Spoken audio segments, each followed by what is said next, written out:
So I have spent the last 24 hours with this lovely little device here, the Google Pixel Fold.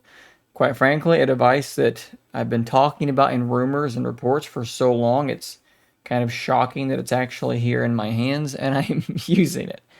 I definitely have quite a few thoughts about this device though after a full day of use. And that's kind of what we're going to do here today. You can call it a review, but make sure you call it a 24-hour review. This is not a long-term thing, obviously.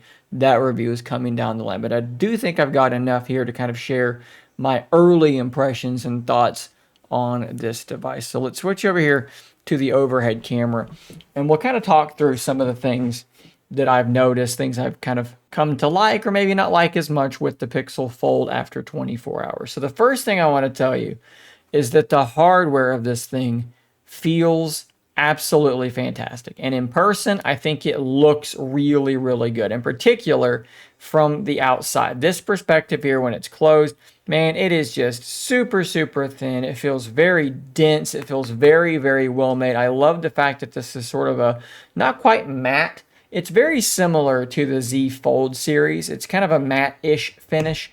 And I think that it does look really, really good. Look at that thing spinning away down there. I think it does look really, really good in person. I like the camera bar. I think that it looks pretty good as well. Overall, yeah, it's really thin. It's really dense feeling, really well-made feeling device. The hinge is very thin as well.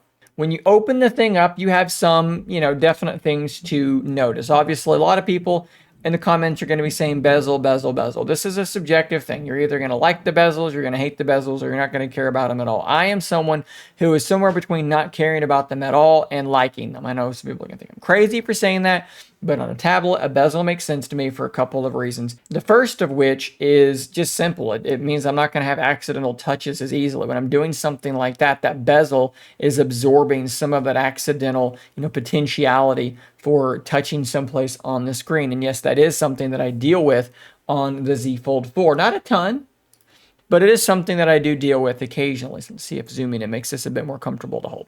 Another thing is that it puts the camera up here and it's not under the display. Under display cameras are just not something that I like. If you like them, good for you. I'm happy for you. To me, they are not worth it. The quality looks really, really bad when you're doing anything with them. And underneath the display, they wind up having this shimmery effect that for someone like myself, that is, you could call it photophobic. That's the technical word for it. Basically, overly sensitive to different visual things like that. It is a nightmare for me. It's very distracting and it gives me a headache. I don't like it at all. In fact, with my Fold 4, I always have to have that hole punch disabled effectively. I have it set up like this, where there's just a black spot there instead. That's the only way that I can really daily drive that phone. So having nothing like that here, having it just be in the bezel up there in the frame, I think is the right way to go. And then of course, they've moved the hinge mechanisms to the bezel, which does allow them to make the thing a bit smoother. Now, another thing you're going to notice is that just like you've seen people say, if I can get that to focus, it does not like to open all the way to 180 degrees. It's about as good as it's going to get. It's very thin and it's hard to get it to focus on something like that.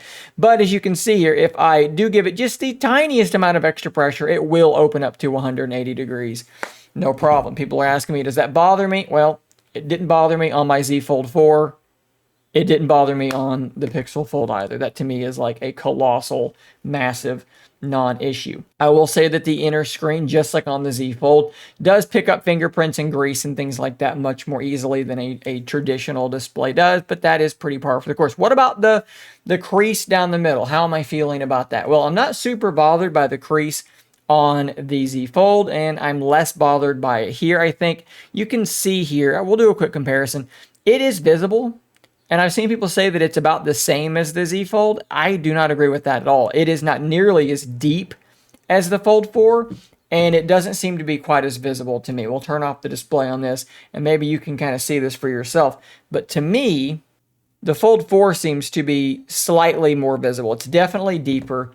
You can definitely feel it more. It's not a huge difference, but there is a little bit of a difference there. Either way, that's going to be up to your own preference. Are you bothered by that or not? I can't really answer that question for you.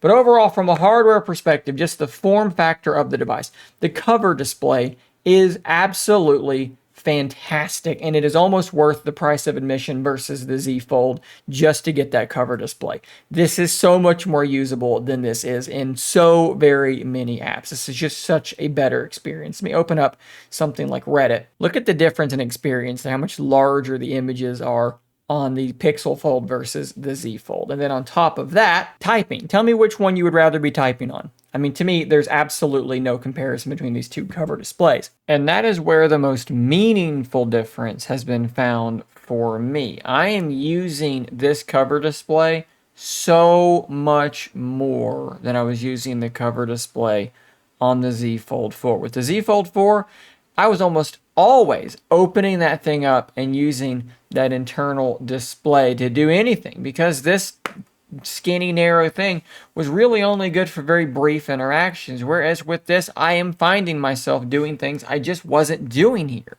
Right? I'm scrolling through Twitter and Reddit and TikTok and texting and doing normal activities like this is just a really compact, nice phone.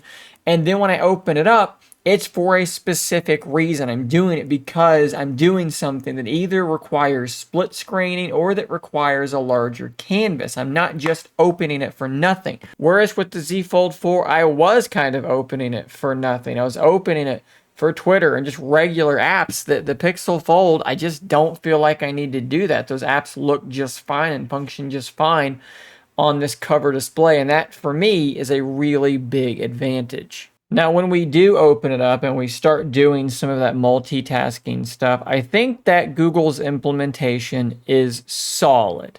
It's not perfect. There are some things I would have preferred them to have done differently. But for the most part, it's pretty good, right? You can long press on an app and click on the split screen button. You can swipe up and hold. And typically there is a split screen button there as well. All of these things are going to get you into that split screen view quite quickly. You've also got this little short swipe up that I thought was going to be like a problem. Like I thought I was going to be accidentally going home and going into recents and things like that. But the reality is it's actually super easy to use. And from there, you can grab a second app and split screen. All that stuff is fine. You can double tap to switch sides. All of that's working very, very smoothly. I really don't have any like huge issues with how they're doing. And like I keep talking about, you do have the ability to use gestures in such a way that they only respond to the app that you're actually clicking on. It doesn't care what side you'd last use, what app was last in the foreground. It cares what app you're swiping back on. That is also a really, really nice improvement over something like what the Z Fold does as well. So far, performance has also been just fine. Apps open very, very quickly when you're in split screen doing multiple things at once. I'm definitely not in a situation where, I'm feeling any sort of lack of speed. Everything is, nice and quick. You can scroll 2 apps at once even, which is really cool. It's fast. I mean, it runs quickly. There's no hesitation on it at all. Performance has been very, very good. I have noticed in some circumstances this area getting a little bit warm. Nothing crazy. The Z Fold 4 would also get warm up in that area. It's pretty similar to me, but I've not really pushed things too hard. I've not done any like extended gaming sessions, so it's not really been too big of an issue. I've also had a case on it a lot of the time. This is a case from Tudia, which I'll be reviewing here soon. So that might have been blocking some of those thermals from getting to my hand as well. In terms of battery life, it's been about what I would expect. So obviously I've only had one full day with it, so things may change as time goes by. But in that first day, I was unplugged about 5:45, and I had about 5.5, I think it was like 5 hours and 49 minutes of screen on time, and I was plugging it in just before 7 o'clock. Now, typically, as I was daily driving my Z Fold 4, I'm here working a lot, and I would use this dock, which my Z Fold 4 would sit in, and it would charge. Very, very useful. And because of that, my Fold 4 never really dropped too far below like half battery. However, I did do some experiments in the lead up to the Pixel Fold where I did not use the charger. And from what I can tell, battery on my Fold 4 right now is really remarkably similar to the battery on my Pixel Fold. Very similar screen on time, very similar overall duration with the same sort of tasks. Is the battery life fantastic? No. But is it as good as my Z Fold 4? Is it as good as what I'm already used to? Absolutely. It's not incredible. It's not terrible. It's mediocre. It's fine. It's nothing crazy. People are freaking out about the battery life. To me, it's pretty much what I expected. It's on par with the Z Fold. I'm going to do a much deeper dive in several videos on the camera, but I do want to kind of quickly go over just a few shots to kind of let you see what we're dealing with here. This is the ultra wide. And I think it looks quite good, nice and detailed. It's a pretty standard ultra-wide shot. I do wish that the ultra-wide camera was a bit more wide, but it is what it is. I think it does a decent enough job. The primary shooter looks very good as well. The colors on all of these seem to be fairly consistent, which is really good to see. And also just fairly solid, right? Like, this is not quite Pixel 7 Pro, but it still looks very, very good. As we zoom in, that's 2x. That's 5x, and that's, I mean, come on, guys. Like, that's really, really solid.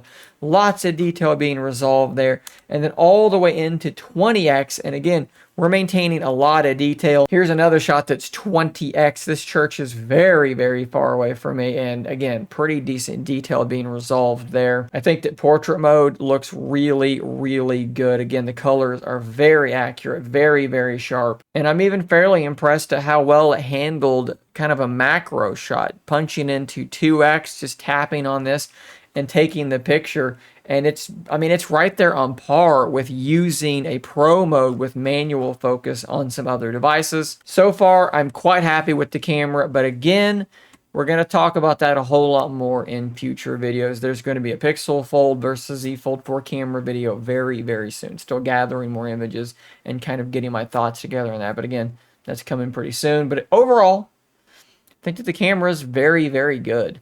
I think for now, that's pretty much all that I have to say. I'm going to need more and more time with this device to fully crystallize my thoughts. But 24 hours in, that's where I'm at. And 24 hours in, I can say at least this much. I'm not sitting here thinking, man, I want to put my SIM back in my Z Fold 4. I am enjoying this device a lot. The form factor, the shape, the size, the aspect ratio is right for me. Is it perfect? Absolutely not. And are there some apps that bother me? Yeah, okay. Like, let's very quickly, because I forgot to show this, an app like Wise.